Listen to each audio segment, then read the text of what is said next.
സംസാരിക്കുന്നില്ല. അതുകൊണ്ട് പറയാനുള്ളത്, നമ്മെ സംബന്ധിച്ച് സുബ്ഹാനല്ലാഹ്, നമ്മുടെ സംഘടനയെ സംബന്ധിച്ച് പഠിക്കാത്തവരുണ്ട്, മനസ്സിലാക്കാത്തവരുണ്ട്, മനസ്സിലാക്കാതെ പറയുന്നവരും ഉണ്ട്. ഞാൻ ഇന്നലെ ഞാൻ ഒരു ക്ലിപ്പ് കണ്ടു. ഒരു സമസ്ത വിരോധിയായ ഒരു മുസ്ലിയാരെ ക്ലിപ്പാണ്. അള്ളാഹു അദ്ദേഹത്തിന് നല്ലത് മാത്രം പറയാനുള്ള തൗഫീഖ് നൽകട്ടെ എന്ന് പ്രാർത്ഥിക്കുകയാണ്.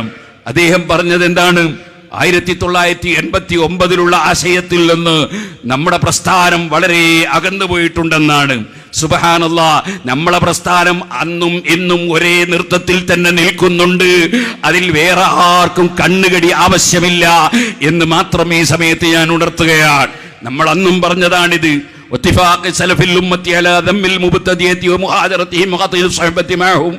ആ പ്രസംഗിച്ച വ്യക്തിക്ക് ഓർമ്മയുണ്ടാകുമല്ലോ, നമ്മളെ നാദാപുരം ഭാഗത്ത് വന്നിട്ട് സുബ്ഹാനല്ലാഹ് സുന്നത്ത് ജമാഅത്തിന്റെ വിരോധികൾ മരിക്കുമ്പോ അവർക്കെല്ലാവർക്കും എല്ലാ പള്ളിയിലും എല്ലാവരും കൂടി ജമാഅത്തായി, പണ്ഡിതന്മാരും അല്ലാത്തവരും, അവർക്കൊക്കെ മറഞ്ഞ മയ്യിത്ത് നിസ്കരിക്കണമെന്ന് പറഞ്ഞപ്പോ അങ്ങനെയല്ല നമ്മളെ പണ്ഡിതന്മാർ ഫത്വ കൊടുത്തത്.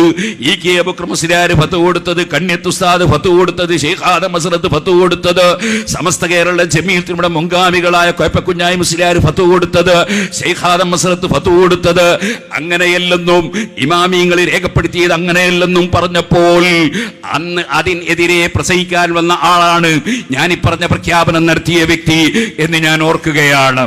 ഒരിക്കലും തന്നെ ചിലരെ തെറ്റിദ്ധരിപ്പിക്കാൻ വേണ്ടി പറയുന്ന ചില വാചകങ്ങളുണ്ട്. ഞാനത് നമ്മുടെ പ്രവർത്തകന്മാർ മനസ്സിലാക്കാൻ വേണ്ടി പറയുകയാണ്. ഇന്ന് നിങ്ങൾ സുന്നി വോയിസ് പുതിയ ലക്കമുണ്ടല്ലോ, ആ പുതിയ ലക്കം സുന്നി വോയിസിൽ നിങ്ങൾക്ക് കാണാം മഹാനായ ശൈഖുനാ കാന്തപുരം ഉസ്താദിന്റെ ഒരു ചിത്രം. അതിന്റെ നേരെ അപ്പുറത്ത് ബഹുമാനപ്പെട്ട ഫദ്ൽ പൂക്കോയ തങ്ങൾ ഇരിക്കുന്ന ചിത്രം കാണാം.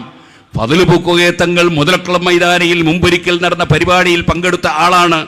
പക്ഷേ മഹാനായ ഫദ്ൽ പൂക്കോയ തങ്ങൾക്കെതിരെ നമ്മുടെ സംഘടന ഒരക്ഷരം പറഞ്ഞിട്ടില്ല.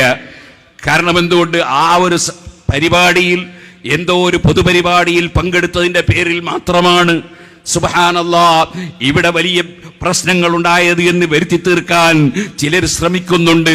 അങ്ങനെയാണെങ്കിൽ ഫദ്ൽ പൂക്കോയ തങ്ങൾ നമ്മുടെ കൂടെ ഉണ്ടാകുമായിരുന്നോ?